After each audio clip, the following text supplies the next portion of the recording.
Kisah dimulai oleh seorang nenek yang menceritakan jika dulu semua negara baik angin, air, tanah, dan api hidup dengan damai. Yang ketika itu, sang avatar pengendali empat elemen pun memimpin dengan bijak, sehingga ketenangan dan kebahagiaan mengisi hari-hari mereka. They have guided us, and only the Avatar can go speak to them. Namun semua berubah ketika negara api mulai menyerang, dan sosok avatar yang dibutuhkan pun justru menghilang. And we all need him. Di tempat lain, kita diperlihatkan Pangeran Zuko yang tengah berlatih dalam perjalanan misinya mencari sang avatar.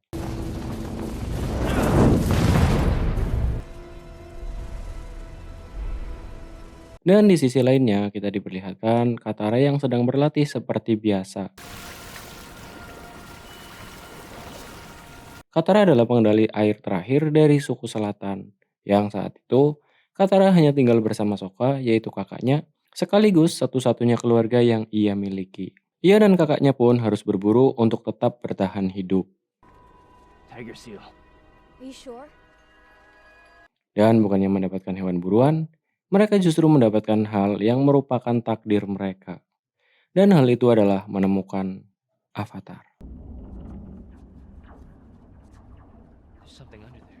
Yang hal itu dimulai dengan Katara yang melihat sesuatu yang bersinar tepat di bawah kakinya. Dan kemudian sesuatu tersebut muncul ke permukaan menembus lapisan es yang tentu saja membuat Katara dan Sokka menjadi panik.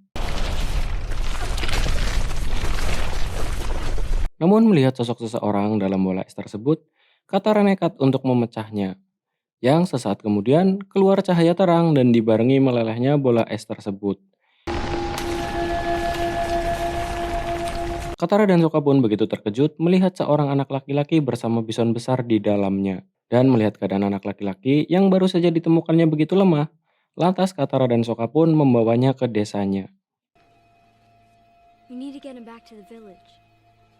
Meski entah bagaimana caranya membawa bison yang begitu besar. Ya pokoknya tahu-tahu di rumah aja. Namun di sisi lain, Pangeran Zuko yang juga curiga setelah melihat cahaya itu sebelumnya, mendatangi desa Katara untuk memastikannya. Zuko pun menyuruh pasukannya untuk membawa setiap tetua di desa itu. Bring me all your elderly! Katara yang geram dengan perlakuan Zuko pun hendak melawan. Namun ketika itu ditahan oleh Sokka. Mengingat jika pasukan api tahu Katara adalah seorang pengendali, maka ia akan dipenjara. Don't. Sementara saat menggeledah, salah seorang pasukan menyadari tanda keavataran di tubuh Aang. Yang kemudian membawanya menghadap Pangeran Zuko. Pangeran Zuko pun memaksa Aang untuk ikut ke kapal dan mengancam jika tidak mau ia akan membakar desa itu. Aang yang tidak ingin ada yang tersakiti pun menyetujuinya. I'll go with you. Don't hurt anyone. Dan di kapal, Pangeran Zuko yang belum cukup yakin jika Aang adalah avatar, meski ia telah melihat tanda di tubuh Aang. Lantas Pangeran Zuko pun meminta pamannya, yaitu Jenderal Iroh, untuk melakukan tes kepada Aang. My nephew wants me to perform a little test on you. Would you mind if I put a few things in front of you at the table? Sementara setelah kepergian pasukan api, Katara yang berdiskusi dengan Sokka pun akhirnya sepakat untuk pergi menyelamatkan Aang. Terlebih setelah melihat apa, yaitu bison Aang yang bisa terbang. Dan di sisi Aang, ia terbukti seorang avatar melihat respon masing-masing benda yang diletakkan Jenderal Iroh di depannya.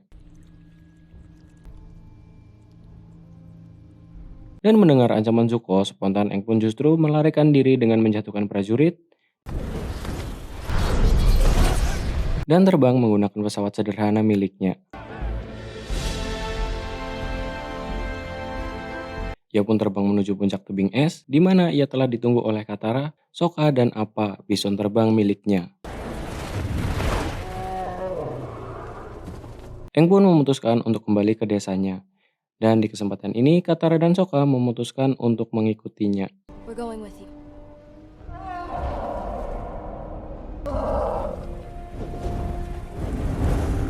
Sesampainya di kuil tempat tinggalnya, Aang dengan gembira memanggil teman-temannya. Hey, Shinzo!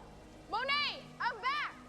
Sementara Katara mulai merasa aneh ketika ia tahu jika Aang seorang biksu. Terlebih ketika lemur terbang, yang dipanggil Momo terbang menghampiri Aang. Yang setahu Katara, hewan itu telah punah sejak lama. Weren't they extinct a long time ago?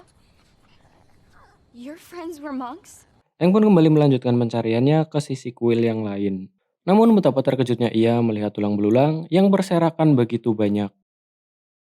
Dan kini keanehan yang Katara rasakan pun mulai terjawab. Jika waktu Aang terjebak dalam es hampir 100 tahun. I think you're in that ice for almost 100 years. Katara pun lanjut menceritakan jika negara api tahu avatar selanjutnya adalah dari suku angin. Sehingga mereka menghabisi semua pengendali angin termasuk para biksu di kuil tempat tinggal Aang sebelumnya. Fire Nation knew the Avatar would be born into the air nomads. Aang pun enggan percaya. Namun melihat kalung biksu Gyatso yang ia buatkan untuknya membuat Aang menyadari jika yang dikatakan Katara adalah benar. Sontak ia pun meluapkan amarahnya.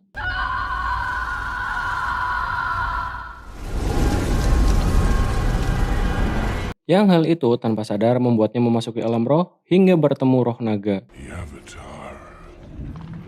Where have you been? Namun seruan dari Katara menenangkan Aang dan membawanya kembali sadar. Don't give up! We can do this together!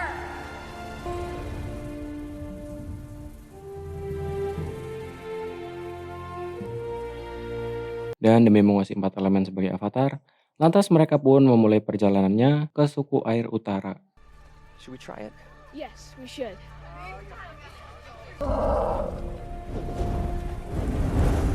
Dan di tiap pemberhentiannya ia selalu berlatih. Namun ia belum menguasainya dengan baik karena hatinya masih dipenuhi rasa bersalah atas apa yang menimpa saudara-saudaranya di kuil sebelumnya.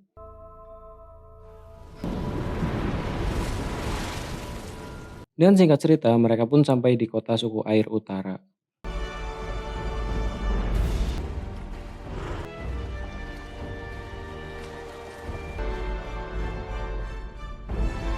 Selain disambut dengan baik, Aang pun langsung dibimbing oleh master terbaik di kota itu. Dan di sisi lain, Sokka menjadi semakin dekat dengan Putri Yue dengan menjadi seorang pengawal baginya. Sementara di negara api, Raja Ozai menyuruh Komandan Zhao untuk menyingkirkan wujud roh samudra dan bulan, agar bisa memenangkan perang dan mengambil alih kota suku air utara. Eliminate the spirits. Take this city and we will have thwarted the Avatar in the process. Lantas Komandan Zhao pun memimpin perjalanan perang ke suku air utara.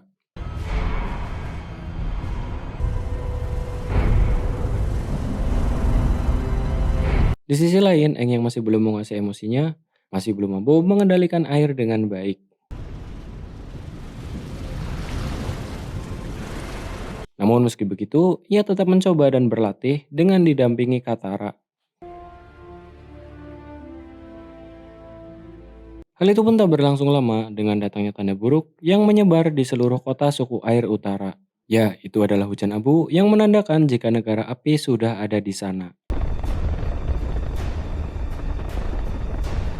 Dan di sisi Pangeran Zuko demi kehormatannya, ia yang tak ingin didahului Komandan Zhao memutuskan untuk melakukan penyergapan Aang terlebih dulu. Ia pun menyelinap dengan menyelam dan masuk lewat bawah dengan mencairkan lantai yang terbuat dari es. Sementara Aang melihat jika negara api telah siap menyerang kapan saja. Lantas ia pun meminta Putri Yue untuk mengantarnya ke tempat suci dengan harapan meditasi di sana ia akan bertemu roh naga yang akan membantunya mengalahkan negara api. I have to talk to the Dragon Spirit. He can help me defeat the Fire Nation.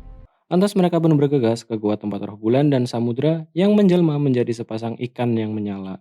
Di sisi lain, tanpa disadari mereka diikuti oleh Pangeran Zuko.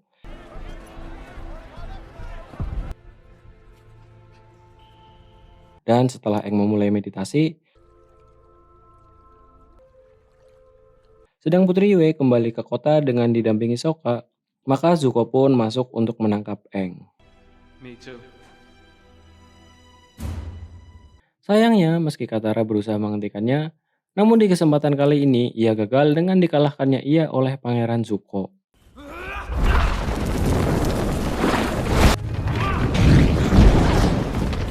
Di tempat lain, Jenderal Iroh memberikan nasihat tentang kelebihan suku air. Dan di kesempatan itu, Komandan Zhao memberitahu tempat roh bulan dan samudra berada. Jenderal Iroh yang tak berpikir terlalu jauh pun, To meet a spirit would be a great honor.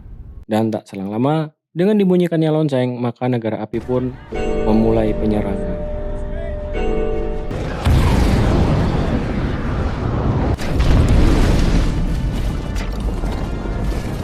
Yang dengan hal itu, Sokka dan Putri Yue yang khawatir pun kembali ke tempat Aang meditasi.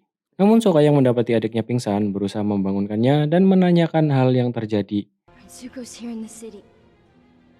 He took Aang again. Dan setelah Katara menjawab, lantas mereka pun pergi mencari Aang. Calm down. We'll find him. Sementara Pangeran Zuko yang berhasil menculik Aang meletakkan tubuh Aang dan menunggu waktu yang tepat untuk membawanya keluar. Di sisi Aang yang bermeditasi, ia berhasil masuk ke alam roh dan bertemu roh naga. Dan di sana roh naga mengatakan jika Aang tak sepantasnya terus berduka atas apa yang terjadi terhadap saudara-saudaranya. You are not dealing with the loss of your people. You are stopping yourself from grieving. Dan menyuruhnya untuk gunakan samudra untuk menunjukkan kekuatan air. Show them the power of water. Aang pun kemudian sadar, namun ia pun terkejut melihat Pangeran Zuko yang sedang bercerita, sedang dirinya dalam keadaan terikat. Sontak ia pun berusaha untuk melarikan diri. Yang Pangeran Zuko pun tentu saja mengejarnya, dan terjadilah sedikit pertarungan antara mereka.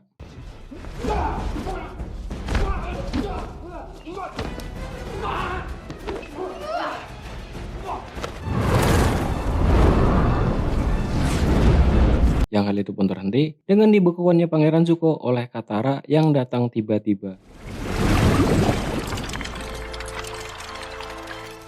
Aang, we have to go. Sementara mengingat hari menjelang malam dan suku air semakin kuat, Jenderal Iroh mengingatkan Komandan Zhao untuk menarik pasukannya. I advise that you pull back your men soon. They will be trapped in the city when the moon's power comes out. Namun Komandan Zhao mengatakan kepada Jenderal Iroh jika Raja Ozai menyuruhnya membuat suku air menjadi lemah dengan menyingkirkan roh bulan dan samudra. Yang tentu saja hal itu pun begitu mengejutkan Jenderal Iroh. What?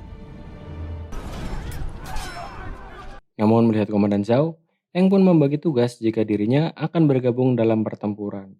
Sementara mereka mengikuti dan mengawasi Komandan Zhao. Dan di sisi Komandan Zhao, berbekal peta miliknya, akhirnya ia pun sampai di tempat suci roh bulan dan samudra yang berbentuk ikan. May I introduce you to the mysterious ocean and moon spirits? Namun Jenderal Iroh sendiri masih belum paham bentuk perwujudan roh yang dikatakan Komandan Zhao. Komandan Zhao pun menangkap salah satu ikan. Dan selama itu Jenderal Iroh yang masih tak menyangka terus menasehati dan berusaha menghentikan Komandan Zhao agar tak mengganggu roh dan dunia roh. Commander Zhao, there are certain things humankind should not handle. Commander Zhao, don't. Namun dengan angkuh Komandan Zhao menikam ikan yang ditangkapnya. We are now the gods. Yang secara bersamaan tak hanya membuat Putri Yue jatuh, juga membuat Aang ikut merasakan sakit. Melihat kesombongan si komandan, membuat Jenderal Iroh begitu marah. Lantas ia pun mengusir Komandan Zhao dan pasukannya dengan menunjukkan kemampuannya. Sementara di luar, dengan lenyapnya roh bulan membuat bulan menjadi merah, dan para pengendali air mulai melemah, yang membuat pasukan api menerobos lebih dalam pertahanan suku air. Dan di tempat lain, Pangeran Zuko berhasil mencairkan esnya meski sedikit demi sedikit.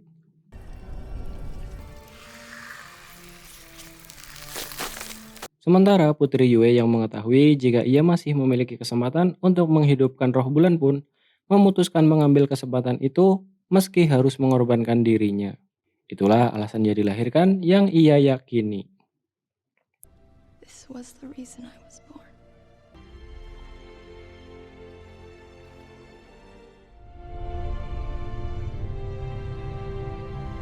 Dan dengan kembalinya hidup roh bulan, bulan pun kembali menjadi biru dan membuat pengendali air bertambah kuat termasuk Aang.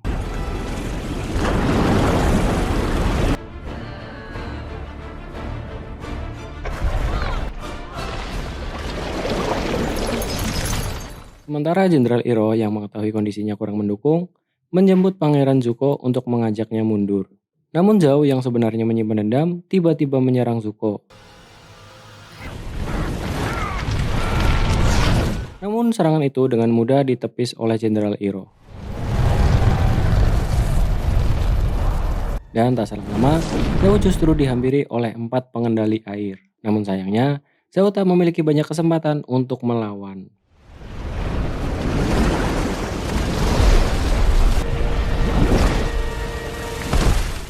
Di sisi Aang yang begitu sedih dengan yang terjadi, dan ia yang ingin menyudahi peperangan pun menuju puncak benteng dan berusaha mengendalikan air. Kali ini dengan mengalirkan emosinya, ia berhasil membentuk ombak raksasa.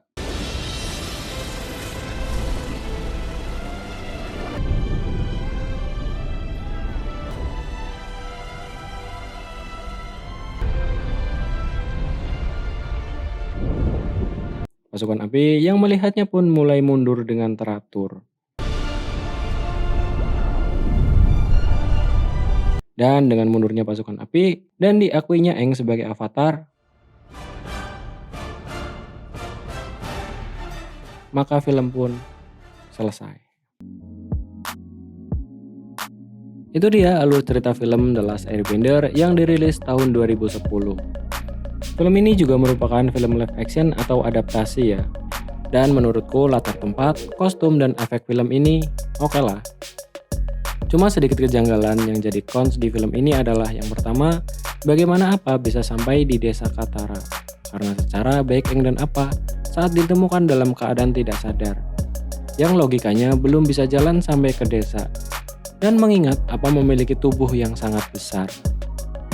Dan yang kedua, bagaimana Komandan Zhao yang sedang ada di lautan bisa bolak-balik menemui Raja Ozai di istana, yang pastinya butuh perjalanan lama karena jauh. Tapi di film ini dia kayak bisa sebentar-sebentar di laut, bisa sebentar-sebentar di istana. Yang ketiga, karakter Raja Api Ozai yang jauh banget dari animenya. Yang keempat, akting Raja Api Ozai dan Komandan Zhao yang menurutku kurang aja sih. Dan yang terakhir, pertarungannya kurang bloody atau berasa flat banget. Dan itu sih pendapat aku pribadi ya. Kalau kalian punya pendapat lain tentang film ini, kalian bisa tulis aja di kolom komentar. Dan sebelumnya aku juga ucapin terima kasih banyak banget buat kalian yang udah bantu support channel ini. Oke, mungkin cukup sekian dulu. Dan seperti biasanya, buat kalian semua orang-orang baik, aku Yani terima kasih udah nonton. Salam.